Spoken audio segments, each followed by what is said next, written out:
عبد الرحمن ابن ملجم ملعون کا سن لیجیے پھر آج۔ مولا کا گورنر تھا یمن کا، مولا کو بہت پسند تھا، اسے معزول نہیں کیا، بہت سے لوگوں کو بس سب کو معزول کر دیا، اور اسے کہا کہ بھی تم اپنے جیسے 10 افراد کو بھیجو جن کی میں تربیت کروں، جو پھر یمن کو چلائیں گے۔ سنیں گے نا؟ اس نے 10 افراد بھیج دیے، اس نے 100 افراد کا انتخاب کیا، 100 افراد میں سے پھر 40 کو چنا، ان میں سے جو سب سے اچھے 10 افراد تھے انہیں کوفے بھیجا، کہا تم جاؤ جا کے علی بن ابی طالب سے تربیت لے کے۔ مولا مسجد بچھا کے بیٹھے، 10 افراد آئے، مولا نے پہلے کو پوچھا نام بتاؤ، بلدیت، سب کو تعارف ہو رہا ہے، سب کو بتا رہے ہیں کون کون ہیں یہ لوگ، دوسرا تیسرا چوتھا، چھٹے آدمی سے پوچھا بھائی تمہارا نام کیا؟ اس نے کہا عبد الرحمن، عربی میں اس نے جواب دیا انا عبد الرحمن، میں عبد الرحمن۔ مولا نے اس کو دیکھا اور کہا انا للہ و انا الیہ راجعون۔ اس نے فوراً پلٹ کے پوچھا آپ نے کلمہ استرجاع کیوں پڑھا؟ مولانا نے کہا تیرے باپ کا نام کیا؟ اس نے کہا انا ابن ملجم، میں ملجم کا بیٹا ہوں۔ تو مولانا نے کہا انا للہ و انا الیہ راجعون، کلمہ استرجاع دوبارہ پڑھا۔ اس نے کہا کیا بات ہے، کیا میں مرنے والا ہوں؟ مولانا نے کہا مرادی انت، تو مرادی ہے؟ عبد الرحمن ابن ملجم ہے، مرادی قبیلے سے تھا، مراد۔ اس نے کہا کہ ہاں۔ مولانا نے پھر کہا انا للہ و انا الیہ راجعون۔ کیا بات ہے آپ بار بار کلمہ استرجاع کیوں پڑھ رہے ہیں؟ کیا میں مرنے والا ہوں؟ مولانا نے کہا نہیں، تو میرا قاتل ہے۔ اس نے کہا قاتل نہیں، میں تو آپ کا چاہنے والا ہوں۔ مولانا نے کہا نہیں، تو میرا قاتل ہے، میں تجھے ابھی سے وارننگ دے رہا ہوں، تجھے تحدید کر رہا ہوں، تو جہنم میں جائے گا اپنے اس گناہ کی وجہ سے، اور وہ لعنت ہوگی، تو جہنم کے اس گڑھے کے اندر جائے گا کہ جہاں کوئی نہیں ہوگا۔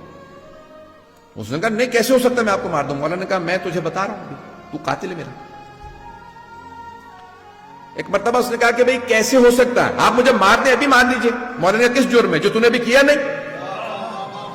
اسلام میں جرم سے پہلے سزا نہیں ہے، جرم کے بعد سزا ملتی ہے۔ تو نے بھی جرم نہیں کیا لیکن میں تجھے ابھی سے وارننگ دے رہا ہوں۔ اب اسے اندازہ نہیں، آہستہ آہستہ وہ ایک فاحشہ کا جو ہے وہ عاشق ہو گیا۔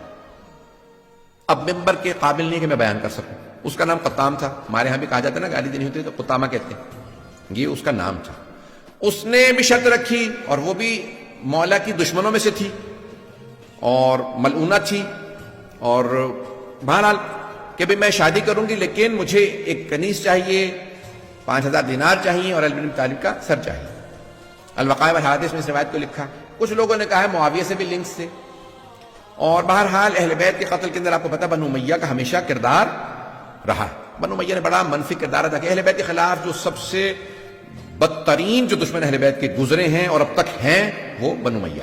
عزیزان گرامی، اس نے کیا کہا؟ اس نے کہا میں کیا کروں گا، حرم میں خانہ کعبہ کا پردہ غلاف پکڑ کے قسم کھائی میں علی کا قتل کروں۔ کب؟ شب قدر میں۔ کہاں پہ؟ مسجد کے اندر، مقدس جگہ پہ، مقدس رات میں مقدس ترین ہستی کا قتل کرنے آ رہا ہے۔ کیا سمجھ کے؟ عبادت سمجھ کے۔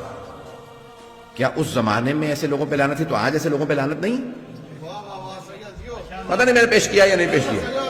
یہ آج امام بارگاہوں میں مساجد میں وہ کہتے ہیں میں عبادت کر رہا ہوں، میں شیعوں کو مارنے جا رہا ہوں، میں سامرہ کا حرم گراروں میں عبادت کر رہا ہوں۔ عزیزان گرامی، اسی لیے ہم کہتے ہیں کھولو آنکھیں، دماغ کھولو، کان کھولو۔ ایسے اگر لوگوں کو تم تاریخ میں آج ایسے لوگ ہیں، اور پاکستان میں کب کہا؟ جب خود کے حملے شروع ہوئے پاکستان میں، کہا نہیں یہ ملعون ہے۔ عزیزان گرامی، اگر پاکستان میں حملہ ہو تو ملعون ہے، دوسرے ملکوں کے اندر حملہ ہو تو ملعون نہیں ہے، عراق میں حملہ ہو تو ملعون نہیں ہے، شام میں جناب زینب کے حرم پہ حملہ کرے تو ملعون نہیں ہے ایسے لوگ، اور اگر تاریخ میں علی پہ حملہ کرے تو ایسے آدمی ملعون نہیں ہے۔ میں یہ سخت ترین جملے کہیں میں بہت معذرت، لیکن میں کہنے پہ مجبور ہوں، آج یہ پڑھنے پہ مجبور ہوں، ایسے حالات ہیں، اگر میں نہیں کھولوں گا تو کوئی اور نہیں بولے گا۔ عزیزان گرامی، یہ تاریخ کے وہ کردار ہیں کہ جن پہ تاریخ میں بھی لعنت تھی، آج بھی لعنت ہے۔ اللہ ان لوگوں پہ لعنت بھیجتا ہے، اس کا رسول ان پہ لعنت بھیجتا ہے، ملائکہ لعنت بھیجتے ہیں، قیامت تک کے لیے ایسے لوگوں پہ لعنت ہے۔ اور جو ان پہ لعنت نہیں بھیجتے ان کا کیا حال ہونا چاہیے؟ ان پہ لعنت نہیں ہونی چاہیے۔ اگر تو وہ نہیں سمجھتے تو معاف ہے، اور اگر سمجھتے ہیں اور لعنت نہیں بھیجتے تو ان پہ بھی لعنت۔